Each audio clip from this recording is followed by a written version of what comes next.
इस कहानी की शुरुआत एक शॉकिंग न्यूज से होती है, जहां टीवी पर दिखाया जा रहा होता है कि एक शहर में अचानक से इमरजेंसी स्थिति बन गई है। हर तरफ धमाके हो रही हैं, लोगों की हत्याएं हो रही हैं और पूरा शहर डर और अफरा तफरी में डूब चुका है। किसी को भी समझ नहीं आ रहा है कि आखिर ये सब क्या हो रहा है। धीरे धीरे सच्चाई सामने आती है और पता चलता है कि ये सब एक बेहद खतरनाक और बेरहम खेल की वजह से हो रहा है, जिसे द टूर्नामेंट कहा जाता है। ये कोई साधारण खेल नहीं है, बल्कि एक ऐसा मुकाबला है जो हर 7 साल में दुनिया के किसी एक शहर में आयोजित किया जाता है। इसके नियम सुनने में जितने आसान लगते हैं, असल में उतने ही खौफनाक हैं। इसमें हिस्सा लेने वाले लोग खुद एक दूसरे का शिकार करते हैं और ये खेल तब तक चलता है जब तक सिर्फ एक इंसान जिंदा ना बच जाए। ये गेम एक रियल लाइफ बैटल गेम है, लेकिन यहाँ हारने का मतलब सीधा मौत है और जो आखिरी तक बचता है उसे बहुत बड़ी इनाम की राशि मिलती है। लेकिन असली डरावनी बात यह है कि इस खेल को देखने वाले अमीर लोग होते हैं जो इन खिलाड़ियों की जान पर सट्टा लगाते हैं, जैसे ये कोई एंटरटेनमेंट शो हो। इस बार ये खतरनाक मुकाबला ब्राजील के एक शहर में चल रहा होता है। हम देखते हैं कि एक आदमी अपनी जान बचाने के लिए भाग रहा है, जबकि दूसरा उसको मारने के लिए पीछे पड़ा हुआ है। उस समय खेल में सिर्फ 3 लोग ही बचे होते हैं। भागते भागते वो आदमी एक कमरे में घुस जाता है और अपनी चालाकी से एक जाल बिछाता है। वो अपने कपड़ों का इस्तेमाल करके अपने दुश्मन को धोखा देता है और मौका मिलते ही पीछे से हमला करके उसे मार देता है। अब खेल में सिर्फ 2 लोग बचते हैं और सबसे दुखद बात ये होती है कि उनमें से एक उसका अपना दोस्त है जो पहले से ही घायल होता है। लेकिन इस खेल में दोस्ती या भावना जैसी कोई चीज नहीं होती। जीतने के लिए वो अपने ही दोस्त को मार देता है और अकेला जिंदा बच जाता है। यही इस टूर्नामेंट का अंत होता है और विजेता को घोषित कर दिया जाता है, जिसके बाद ये कहानी 7 साल आगे बढ़ जाती है, जहां फिर से उसी खतरनाक टूर्नामेंट की तैयारी शुरू हो चुकी होती है। इस बार ये खेल यूके के एक शहर में होने वाला होता है। इसी शहर में हम एक लड़की को देखते हैं जो एक होटल में काम करती है। अंदर जाकर वो एक अजीब सा लिक्विड तैयार करती है और तय समय पर उसको पी लेती है। अब कुछ ही देर में वो बेहोश हो जाती है, जिसके बाद वहां पर 2 डॉक्टर्स आते हैं जो उसकी सर्जरी करते हैं। अब पूरे शहर में सीसीटीवी कैमरा लगा दिए जाते हैं, फोन सिग्नल्स बंद कर दिए जाते हैं और शहर को पूरी तरह कंट्रोल में ले लिया जाता है। अब कोई भी बाहर से मदद नहीं बुला सकता और ना ही बाहर की दुनिया को कुछ पता चलता है। दूसरी ओर इस पूरे खेल का होस्ट अमीर और ताकतवर लोगों को इकट्ठा कर रहा होता है, जो इस खतरनाक मुकाबले को देखने और उस पर दाव लगाने वाले होते हैं। वो ऐलान करता है कि इस बार कुल 30 खिलाड़ी इस गेम में हिस्सा लेंगे। हर खिलाड़ी के शरीर में एक ट्रैकिंग डिवाइस लगाया होता है, जिससे उनकी लोकेशन हर समय देखी जा सकती है। साथ ही उन्हें एक ऐसा डिवाइस भी दिया जाता है जिससे वो आसपास मौजूद दुश्मनों का पता लगा सके। इन खिलाड़ियों में अलग अलग तरह के लोग शामिल होते हैं, कुछ प्रोफेशनल किलर, कुछ ट्रेनिंग पाए हुए सैनिक और कुछ एथलीट और कुछ बेहद खतरनाक अपराधी। और इन्हीं सब के बीच एक जाना पहचाना चेहरा भी मौजूद होता है। वो पिछला विजेता है जो इस बार भी खेल में वापस आया है, लेकिन इस बार उसका मकसद सिर्फ जीतना नहीं है, बल्कि कुछ और ही है। असल में उसकी जिंदगी में एक बड़ी घटना हो चुकी होती है और उसको शक होता है कि उसका दुश्मन भी इन्हीं खिलाड़ियों में कहीं पर छुपा हुआ है। इसलिए वो इस बार इस खेल में एक नए मकसद के साथ उतरा है, सिर्फ जिंदा बचने के लिए नहीं, बल्कि सच तक पहुंचने के लिए। अब कहानी और भी तेज रफ्तार और खतरनाक मोड़ लेने वाली होती है। हर बार की तरह इस टूर्नामेंट में जीतने वाले को बड़ी इनामी राशि और दुनिया के सबसे खतरनाक किलर का टाइटल मिलने वाला था। लेकिन इस बार गेम के होस्ट ने एक नया और बेहद खतरनाक नियम जोड़ दिया था। अब ये पूरा खेल सिर्फ 24 घंटे के अंदर खत्म होना जरूरी था। अगर समय खत्म होने तक एक से ज्यादा लोग जिंदा बचे तो सभी के शरीर में लगे ट्रैकिंग डिवाइस खुद ही फट जाएंगे, यानी कोई भी जिंदा नहीं बचेगा। इसी बीच लाइजन को अपने होटल के कमरे में होश आता है। वो उठते ही अपने हथियार तैयार करती है और आसपास के दुश्मनों की लोकेशन चेक करती है। तभी उसकी नजर अपने पेट पर लगे ताजे टांकों पर पड़ती है, जिससे साफ हो जाता है कि उसके शरीर में पहले ही ट्रैकिंग डिवाइस डाल दिया गया है। कुछ देर के बाद दरवाजे पर दस्तक होती है। बाहर से कोई खुद को होटल स्टाफ बताता है, लेकिन लाइजन तुरंत समझ जाती है कि ये एक जाल है। वो शांति से अपनी गन पर साइलेंसर लगाती है और दरवाजा खोलती है। दरवाजा खुलते ही हॉलवे खाली दिखाई देता है, जिससे एक पल के लिए वो कंफ्यूज हो जाती है। लेकिन जैसे ही वो अपनी गन नीचे करती है, अचानक सामने से स्टीव नाम का एक कंटेस्टेंट उसके ऊपर हमला कर देता है, जिसके बाद उन दोनों के बीच जबरदस्त फाइट शुरू हो जाती है। स्टीव ताकतवर जरूर था, लेकिन लाइजन की फाइटिंग स्किल्स ज्यादा तेज और कंट्रोल में थी। वो बड़ी मुश्किल से उसके चोक होल्ड से खुद को छुड़ाती है और जवाबी हमला करते हुए उसकी उंगलियां तोड़ देती है। दर्द और गुस्से में स्टीव और ज्यादा खतरनाक हो जाता है, लेकिन लाइजन सही मौके का इंतजार करती है और आखिरकार उसे काबू में लेकर उसके सर में गोली मार देती है। अब कहानी दूसरे कंटेस्टेंट एटॉन की तरफ बढ़ती है, जो पहले से एक एथलीट रह चुका होता है। वो एक बेहद चालाक प्लान बनाता है। वो अपने शरीर से ट्रैकिंग डिवाइस निकालकर उसे एक कैफे के कॉफी पॉट में डाल देता है। कुछ ही देर में वही कॉफी एक कप में डालकर जोसेफ नाम के एक पादरी को दे दी जाती है, जो बिना कुछ जाने उसको पी लेता है। अब बिना जाने ही जोसेफ दूसरे कंटेस्टेंट्स के निशाने पर आ जाता है, क्योंकि उनके डिवाइस के हिसाब से वही दुश्मन दिख रहा होता है। यहाँ सबसे खतरनाक बात ये थी कि कोई भी खिलाड़ी एक दूसरे को पहचानता नहीं था। सिर्फ अमीर लोग ही कैमरे के जरिए सब कुछ देख रहे थे, इसलिए किसी को पता नहीं चला कि असली ट्रैकर अब किसके अंदर है। उधर बाहर एक स्नाइपर पहले से ही जोसेफ पर निशाना साधे बैठा होता है, जबकि एक और कंटेस्टेंट कार में बैठकर मौके का इंतजार कर रहा होता है। स्नाइपर पहले कार वाले को मारने का फैसला करता है ताकि बाकी लोग भाग ना सके, लेकिन जैसे ही वो फिर से जोसेफ पर निशाना लगाने जाता है, तभी एटॉन पीछे से आकर उसे खत्म कर देता है। अब एटॉन के शरीर में कोई ट्रैकर नहीं होता, इसलिए वो बिना पकड़े गए किसी को भी मार सकता है। वो जोसेफ को एक तरह से जिंदा चारे की तरह इस्तेमाल करने लगता है और स्नाइपर की राइफल भी अपने पास रख लेता है ताकि उसकी प्लानिंग और मजबूत हो सके। दूसरी ओर जोसेफ एक चर्च में पहुंचकर शांति से प्रार्थना कर रहा होता है। उसको जरा सा भी अंदाजा नहीं होता कि उसके आसपास कैसी खतरनाक खेल चल रही है। तभी लाइजन वहां पर पहुंचती है और अपने डिवाइस के हिसाब से उसे दुश्मन समझकर उसके ऊपर गन तान देती है, लेकिन जोसेफ कोई प्रतिक्रिया नहीं देता, जिससे वो खुद कंफ्यूज हो जाती है। इसी दौरान उसके इतने करीब होने की वजह से बाकी कंटेस्टेंट्स का ध्यान भी उसी जगह पर चला जाता है। अचानक एक जोरदार धमाका होता है और चर्च का दरवाजा उड़ जाता है। उसी पल यूरी नाम का एक खतरनाक कंटेस्टेंट अंदर घुसता है और एक और बम फेंक देता है। इस विस्फोट की वजह से चारों तरफ अफरा तफरी मच जाती है और लाइजन बेहोश हो जाती है। अब मौके का फायदा उठाते हुए यूरी सीधे जोसेफ की तरफ बढ़ता है और यहीं से ये कहानी एक खतरनाक मोड़ लेने लगती है। अब जैसे यूरी हमला करने के लिए आगे बढ़ता है, तभी लाइजन को होश आ जाता है और वह तुरंत पलटवार करती है। उन दोनों के बीच जोरदार फाइट शुरू हो जाती है, लेकिन यूरी अपनी भारी भरकम शरीर की वजह से उसके ऊपर हावी होने लगता है। ठीक उसी वक्त जब लाइजन मुश्किल में फंस चुकी होती है, जोसेफ हिम्मत जुटाकर बीच में कूद पड़ता है। वो एक शॉटगन उठाता है और यूरी का ध्यान अपनी तरफ खींच लेता है। बस यही मौका लाइजन को चाहिए था। वो तेजी से हमला करती है और यूरी के पेट में लगे ग्रेनेड के पिन को निकाल देती है। कुछ ही सेकंड्स में धमाका होता है और यूरी वहीं पर मारा जाता है। अब लाइजन को जोसेफ पर शक होने लगता है। वो उससे पूछती है कि वो इस खतरनाक खेल में क्या कर रहा है, और तभी सच सामने आता है। जोसेफ को तो इस टूर्नामेंट के बारे में कुछ पता ही नहीं था। उसके शरीर पर कोई भी सर्जरी का निशान नहीं था, जिससे साफ था कि वह जानबूझकर इस खेल का हिस्सा नहीं बना है। उधर कंट्रोल रूम में खुलासा हो जाता है कि एटॉन ने अपना ट्रैकर निकालकर चालाकी से जोसेफ के अंदर पहुंचा दिया है और अब मजबूरी में पूरी टीम को कैमरे के जरिए एटॉन को ट्रैक करना पड़ता है। इसी बीच जोशुआ भी अपने मिशन पर आगे बढ़ रहा होता है। वो एक और कंटेस्टेंट को खत्म करता है और उसे एक बड़ा सुराग मिलता है। उसे शक होता है कि उसकी पत्नी का कातिल माइल्स नाम का एक खतरनाक इंसान है। माइल्स का व्यवहार बेहद डरावना होता है। वो पहले ही एक खिलाड़ी को मार चुका होता है और उसकी उंगली को ट्रॉफी की तरह अपने पास रख लेता है। इतना ही नहीं, वो बिना वजह एक बेगुनाह कुत्ते को भी गोली मार देता है, जिससे साफ पता चलता है कि वो कितना बेरहम है। कुछ देर के बाद लाइजन गेम के होस्ट से संपर्क करती है और बताती है कि जोसेफ इस खेल में फंसा हुआ एक मासूम इंसान है, लेकिन होस्ट को इससे कोई फर्क नहीं पड़ता है।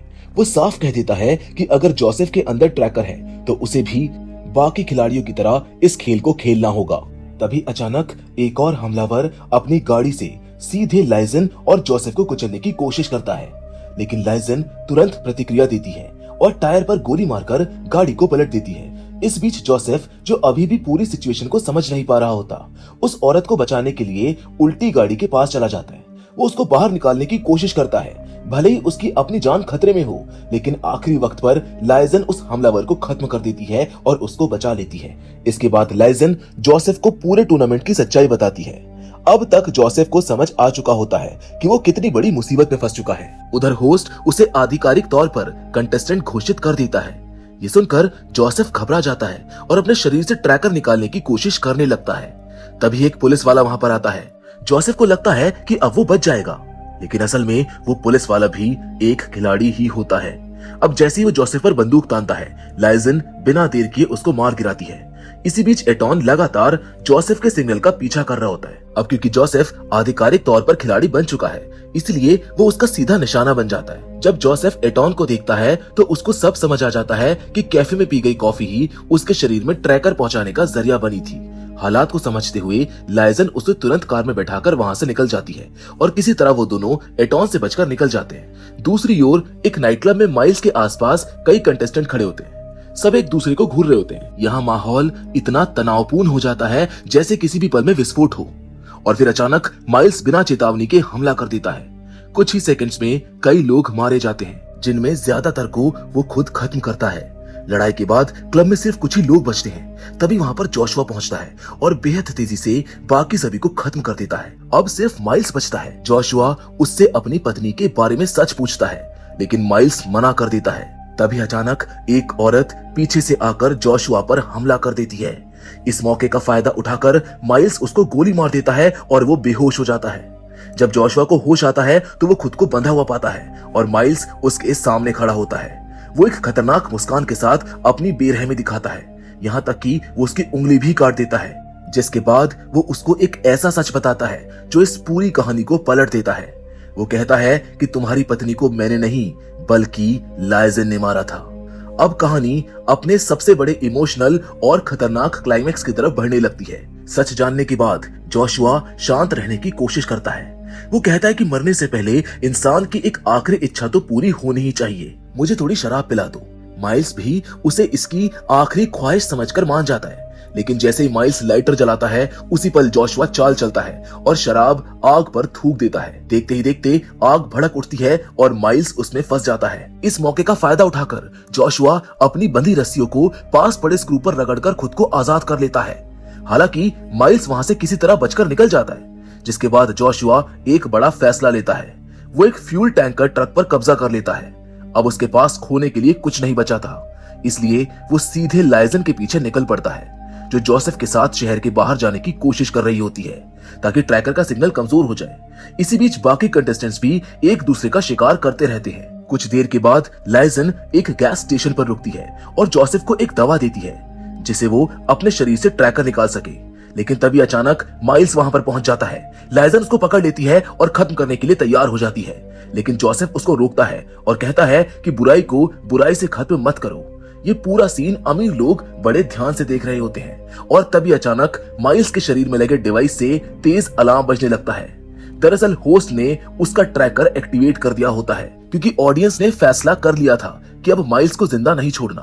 कुछ ही सेकंड्स में डिवाइस फट जाता है और माइल्स की वहीं पर मौत हो जाती है। इसके बाद होस्ट सीधे जोसेफ से बात करता है और उसको एक नया नियम बताता है कि अब सिर्फ 4 घंटे बचे हैं। अगर तब तक सिर्फ एक विजेता नहीं बचा तो बाकी सभी के डिवाइस फट जाएंगे। अब ये साफ था कि जिंदा रहने के लिए बाकी सबको मरना ही होगा, लेकिन इसके बावजूद जोसेफ अपने सिद्धांत नहीं छोड़ता है। वो बाथरूम में जाकर पूरी कोशिश करता है कि वो ट्रैकर को अपने शरीर से निकाल सके। इसी दौरान लाइजन अपना सबसे बड़ा सच कबूल करती है। वो बताती है कि जोशुआ की पत्नी को उसी ने मारा था और वो उस समय प्रेग्नेंट भी थी। वो कहती है कि वो अब इस खून खराबे से बाहर निकलना चाहती है, इसलिए वो इस गेम में आई थी ताकि जीतकर हमेशा के लिए इस जिंदगी से दूर जा सके। फिर वो जोसेफ से कहती है कि वो यहाँ से भाग जाए, चाहे ट्रैकर निकला हो या फिर नहीं। लेकिन तभी खतरा फिर से सामने आ जाता है। कुछ कंटेस्टेंट्स तेजी से उनकी तरफ बढ़ रहे होते हैं। जैसे ही वो गाड़ी की तरफ जाते हैं, एक और खिलाड़ी सामने आकर उनके ऊपर हमला करने की कोशिश करता है, लेकिन अचानक पीछे से आती बस उसको टक्कर मारकर खत्म कर देती है। उसी समय जोशुआ अपने टैंकर के साथ वहां पर पहुंच जाता है और उनका पीछा शुरू कर देता है। मजबूरी में लाइजन और जोसेफ एक क्रैश हुई बस में घुस जाते हैं, जिसमें अभी भी कुछ लोग फंसे होते हैं। अब जोसेफ बस चलाता है और लाइजन पीछे से गोली चलाकर जोशुआ को दूर रखने की कोशिश करती है। तभी अचानक एटॉन ऊपर से छलांग लगाकर सीधे चलती बस में आ जाता है और लाइजन के साथ खतरनाक फाइट शुरू हो जाती है। तंग जगह और हिलती बस की वजह से लड़ाई और मुश्किल थी। एक पल तो ऐसा आता है जब लाइजन बस से गिरने ही वाली होती है और लगभग टैंकर के नीचे आ जाती है, लेकिन किसी तरह वो खुद को बचाकर वापस बस में चढ़ जाती है। फिर दोनों के बीच गोलियां खत्म होने तक लड़ाई चलती रहती है, जहां आखिर में जोसेफ अचानक ब्रेक मारता है और उसी झटके से एटॉन बाहर गिरकर सीधे टैंकर से टकरा जाता है और मारा जाता है। इससे टैंकर पलट जाता है और जोरदार धमाके के साथ फट जाता है। खुशकिस्मती से लाइजन और जोसेफ इस विस्फोट से बच जाते हैं। अब जोसेफ की हालत बिगड़ने लगती है और आखिरकार वो ट्रैकर अपने शरीर से बाहर निकाल देता है, जिसके साथ ही वो इस खेल से बाहर हो जाता है। दूसरी ओर जोशुआ भी इतने बड़े धमाके के बाद जिंदा बच जाता है। अब आखिरी के कुछ मिनट बचे होते हैं। लाइजन और जोशुआ आमने सामने खड़े होते हैं, जिंदगी और मौत के बीच। जोसेफ किसी तरह घायल लाइजन को एक चर्च तक ले जाता है, उम्मीद करते हुए कि वहां पर मदद मिल जाएगी। लेकिन इससे पहले कि उन्हें राहत मिलती, जोशुआ वहां पर पहुंच जाता है। उसका गुस्सा चरम पर होता है। वो लाइजन से पूछता है कि उसने उसकी पत्नी को क्यों मारा और किसके कहने पर मारा। तब सच्चाई सामने आती है कि ये सब गेम के होस्ट के आदेश पर हुआ था। ये सुनकर जोशुआ का गुस्सा और भड़क जाता है। वो उसको मारने के लिए तैयार हो जाता है। जोसेफ उसे रोकने की कोशिश करता है और समझाता है कि असली दोषी कोई और है, लेकिन समय तेजी से खत्म हो रहा होता है। सिर्फ कुछ सेकंड्स बचे होते हैं और इन्हीं आखिरी पलों में जोशुआ फैसला लेता है। वो लाइजन को खत्म कर देता है, या यूं कहे कि उसके शरीर से ट्रैकर निकाल देता है और खुद एक बार फिर इस टूर्नामेंट का विजेता बन जाता है। इसके बाद उसे वापस उसी आलीशान जगह पर ले जाया जाता है जहां अमीर लोग इस खेल को देख रहे होते हैं। उसे दूसरी बार जीतने पर बधाई दी जाती है और दुनिया के सबसे खतरनाक किलर का खिताब दिया जाता है। चारों तरफ जश्न मनाया जा रहा होता है, लेकिन जोशुआ के अंदर सिर्फ गुस्सा भरा होता है। वो सबके सामने अपना गिलास फेंक देता है और सीधे होस्ट के सामने खड़ा हो जाता है। उसे पैसों से कोई मतलब नहीं था, उसे सिर्फ सच चाहिए था। और आखिरकार होस्ट सच बता देता है। उसने सिर्फ पैसों के लिए जोशुआ की पत्नी को मरवाया था, क्योंकि जोशुआ ने इस खतरनाक खेल में दोबारा हिस्सा लेने से मना कर दिया था। अब कहानी अपने आखिरी और सबसे शॉकिंग मोड पर पहुंच जाती है। वो बताता है कि अगर जोशुआ इस गेम में वापस नहीं आता तो सारे स्पॉन्सर्स पीछे हट जाते, इसलिए उसने उसकी पत्नी का मर्डर करवाया, सिर्फ पैसे और शो को बचाने के लिए। ये सच सुनते ही जोशुआ पूरी तरह टूट जाता है और उसी पल उसका गुस्सा भी फूट पड़ता है। वो बिना एक सेकंड गवाए पावर्स को पकड़ लेता है और लाइजन के शरीर से निकाला गया ट्रैकर जबरदस्ती उसके मुंह में ठूस देता है। अब जैसे ही ट्रैकर अंदर जाता है, सिस्टम तुरंत एक्टिवेट हो जाता है और स्क्रीन पर काउंटडाउन शुरू हो जाता है। अब टाइमर में सिर्फ 3 सेकंड बचे थे। 3, 2, 1 और अगले ही पल एक जोरदार धमाका होता है, जिसमें जोशुआ और पावर्स दोनों की वहीं पर मौत हो जाती है। इसके बाद हमेशा की तरह इस खतरनाक खेल का सच दुनिया के सामने कभी नहीं आता, क्योंकि न्यूज और मीडिया पर तो उन्हीं अमीर और ताकतवर लोगों का कंट्रोल होता है जो इस टूर्नामेंट को चलाते हैं। इसलिए बाहर की दुनिया को बस एक झूठी कहानी ही दिखाई जाती है। आखिरी सीन में हम जोसेफ को देखते हैं, जो अपने चर्च में लोगों के सामने खड़े होकर एक भावुक स्पीच दे रहा होता है, और उसी भीड़ में चुपचाप बैठी होती है लाइजन, जो जिंदा है। वेल, इस पूरी कहानी के अंदर सिर्फ खून खराबा दिखाया गया है, जिसके बीच में एक छोटी सी इंसानियत जिंदा बची रहती है। शायद यही इस कहानी का असली मैसेज भी था, जिसके साथ ये कहानी यहीं पर खत्म हो जाती है। तो दोस्तों, मैं उम्मीद करता हूँ कि द टूर्नामेंट की ये कहानी आपको जरूर पसंद आई होगी। बाकी फिलहाल आज के इस वीडियो में बस इतना ही, लेकिन हमेशा की तरह हम आपसे जरूर मिलेंगे, और वो भी एक और नई इंटरेस्टिंग कहानी के साथ। पर तब तक के लिए धन्यवाद।